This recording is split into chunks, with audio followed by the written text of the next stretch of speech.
안녕하세요, 소영처럼입니다. 오늘은 작가님을 모시고 이제 진행을 하려고 하는데요. 마케팅을 이제 블로그로 활용해서 돈 버시는 분들이 되게 많거든요. 네네. 작가님을 모시고서 병원 마케팅에 관한 이야기를 좀 나눠보면 이쪽에 관심 있어 하는 그런 분들에게 도움이 되지 않을까라는 사심을 갖고 모셔봤습니다. 간단히 소개 좀 부탁드릴게요. 너무 쑥스러워라.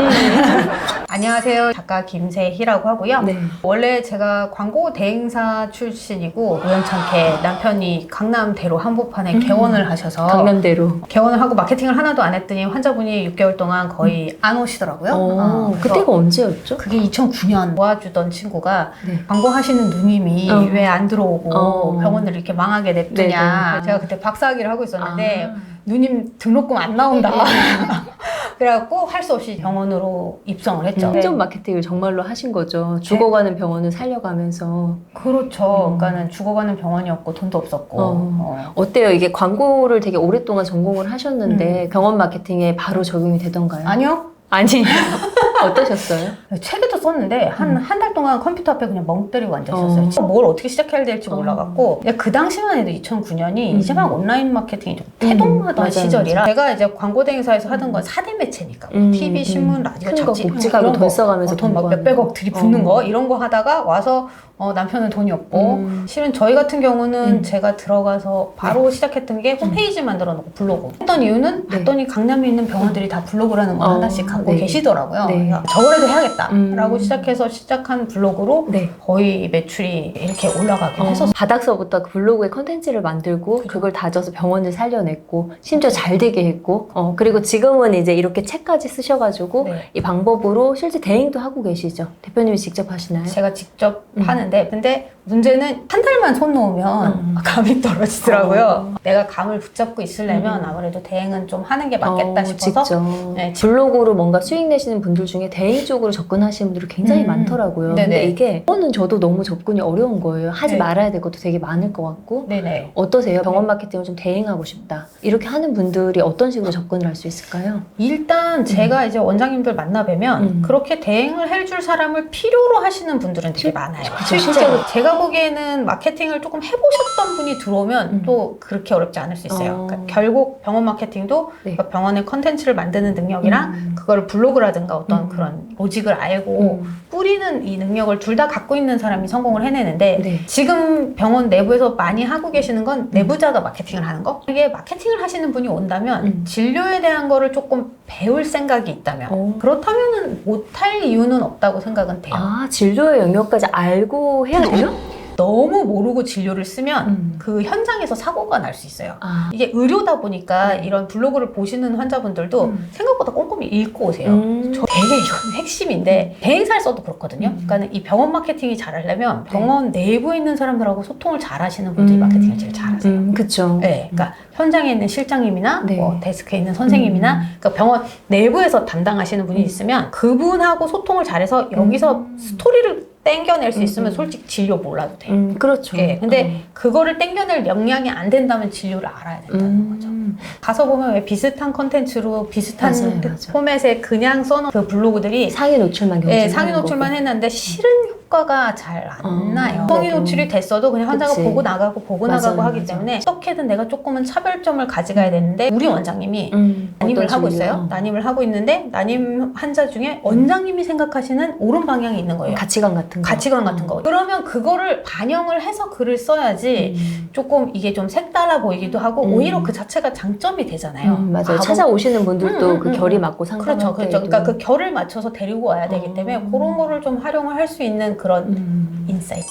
맞아요. 정도? 단순하게 키워드 가지고 상위 노출하거나 이런 개념보다는 어쨌든 갖고 계신 그 원장님의 어떤 가치관이라던가 일하는 방식이라던가 그런 걸 녹여서 하면 이제 차별화가 된다. 그렇죠. 모든 진료를 다 하는 건 아니거든요. 그 원장님이 특화된 진료가 있는데 그거 모르고 그냥 인터넷에서 딴 병원이 하니까 따라서 붙이면 이런 거 왜 썼어? 라는 얘기를 들을 수밖에 없거든요. 그러면 이제 생각보다 병원에서 컴플레인 하시는 분들 많아요. 그런 거 최대한 피해줘야 되는 거.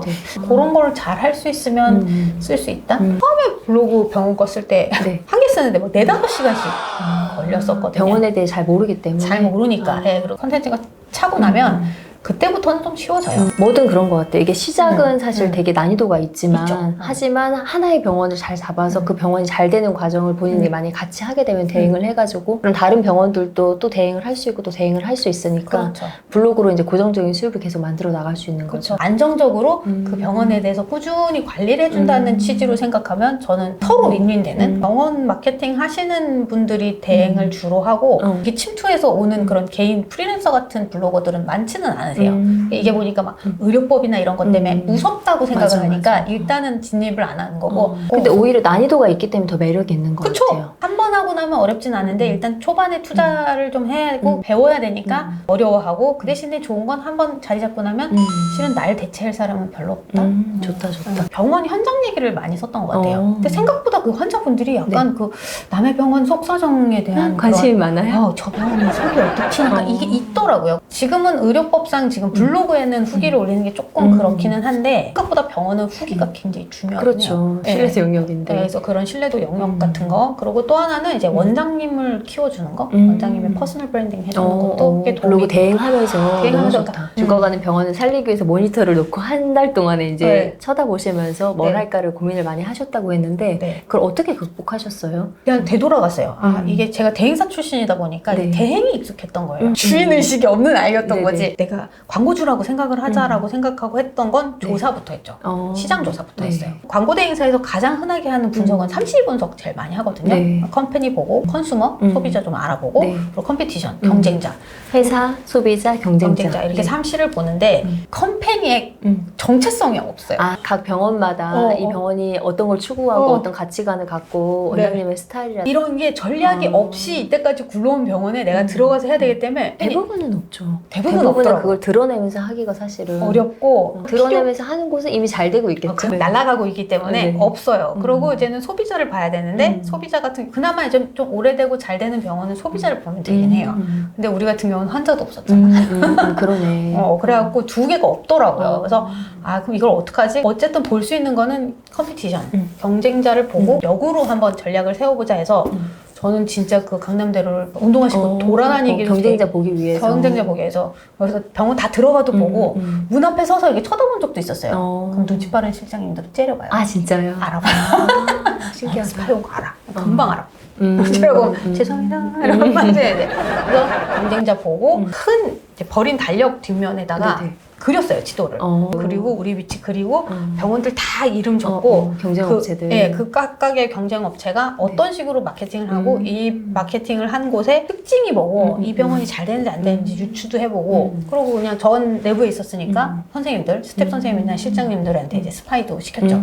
대행하시는 분이 이 정도까지는 사실 안 하실 것 같긴 한데 만약에 이 정도의 정성과 노력과 관심을 가지고서 어떤 병원을 대행한다 그러면 안 맡기실 분이 없을 것 같아. 당연하죠. 원장님들한테 갔을 때 처음에 그 3C 분석을 기획서로 써서 드려요. 지금도 대행하고 계시는데 실제로 그렇게 하고 계시는 거죠? 그러면 가서 만나는 날 미팅을 하고 돌아가서 분석을 해요.